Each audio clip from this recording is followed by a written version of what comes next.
So I'm a retired medical doctor, having worked 20 years in family practice dealing with human beings from birth to death, also working in palliative care. And then for 12 years, I worked in North America's most concentrated area of drug addiction, which is the downtown east side of Vancouver. So I've dealt with a whole range of human issues from mental to physical health issues to addiction. And what I've learned is that at the heart, at the core of most human dysfunctions is actually trauma. And this is the case whether we're discussing addiction, whether we're discussing mental health issues, and indeed when we're discussing chronic health issues such as autoimmune disease, diabetes, and malignancy. So that the question we have to be asking ourselves as a society is what kind of conditions promote healthy human development. And I'm afraid that in the modern world, the social, economic, and psychological conditions that prevail are not conducive to human health. I've always wanted to visit Scotland. What a great culture and a great history. And I know the people are terrific. The landscape is incredibly beautiful, as I've seen and I've heard. Yeah. And furthermore, I also know that there's a need in Scotland for this kind of perspective. I know that Scotland has its own particular historical traumas, which has affected and continues to affect the population. And so there's a need for this perspective. And I'm just delighted and thrilled that there's such interest right now in Scotland in actually exploring the core issues that lead to so much social suffering. And I'm very grateful for the invitation. Well, first we have to recognize the sources of these problems, and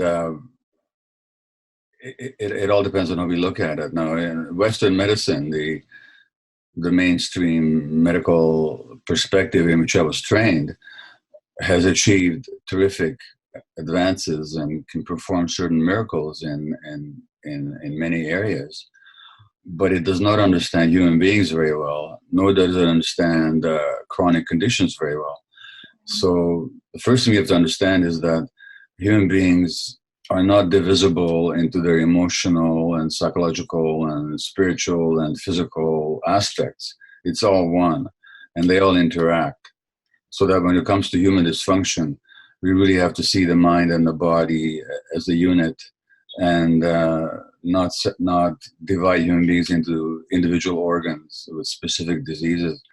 The second thing we have to recognize is that human beings, like all other creatures, plant or animal, are inseparable from their environment.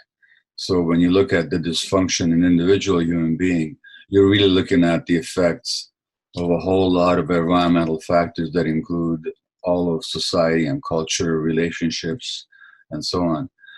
So we can't look to individual solutions. And now what's happening in the modern world is, it's interesting, but as globalization spreads around the world, so does depression, anxiety, ADHD, addiction, and autoimmune disease. In other words, there are certain conditions of alienation and separation and isolation and stress that affect people's lives and their health. And so when you ask what can we do about them, we really have to look at the broad social factors about how do we connect to one another, what kind of communities we have, to what degree does the educational system recognize children's genuine needs for healthy development, what kind of support do young parents get, how do we deal with people who are traumatized, how do we deal with them. For example, the drug-addicted population, without exception, is highly traumatized. These are highly traumatized people. Yet, we look upon their addiction as a choice and we punish them for it, rather than seeing that the addiction is really an outcome of deep emotional pain. So now what we're doing is we're punishing people for being in pain. instead of being compassionate and understanding and providing healing avenues for them. So many things would have to change for us to approach human suffering in a more scientific and more compassionate way. And I do emphasize scientific because what I'm talking about is actually pure science, and it's been shown beyond a shadow of a doubt. So not only are we lacking compassion as societies in approaching the troubled people amongst us, we're actually ignoring the scientific evidence. I suppose I have a calling, which is that people are free, that people should be free. And freedom is not simply a political question. It is very much a political question, but it's also an economic question. And it's certainly a psychological, emotional question. And I know in my own personal life, I've been so affected by my own childhood trauma. And so many of my behaviors have been determined by unresolved emotional pain and unresolved dynamics that really, I can't say that in significant ways I've been free. In many ways, I've not been free because I've not been aware of what was driving me. And so for people to really to be free, they have to understand themselves. And that's my calling, is that people are free. And nothing excites me more than to see people transform habits that keep them enslaved really to old patterns and to liberate themselves so that they can be actually in the present moment and make genuine free choices for themselves. And I write books. I love writing. So that's a joy for me to write. And I love public speaking. And so putting together my medical experience, my personal journey, my capacity to write, my gift of being able to articulate certain issues in ways that people can relate to. I just have a very charmed life being able to do all this. So it's not a chore, it's a joy. Now I do have to regulate it and not to overdo it. But really I'm just fulfilling my calling. Do less and get to know yourself more and act from self-knowing. Not from being driven by unconscious dynamics.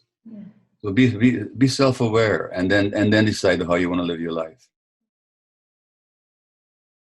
Well, often when people come to events where I speak, the comment I get afterwards is, I thought I came to learn professional skills, but I actually learned a lot about myself.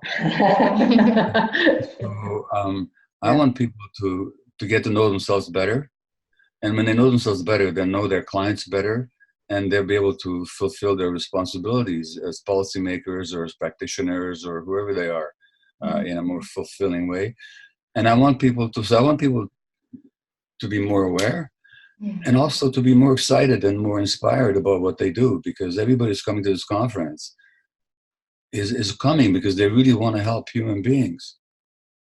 And I want them to be excited and inspired by the possibilities that are available to them.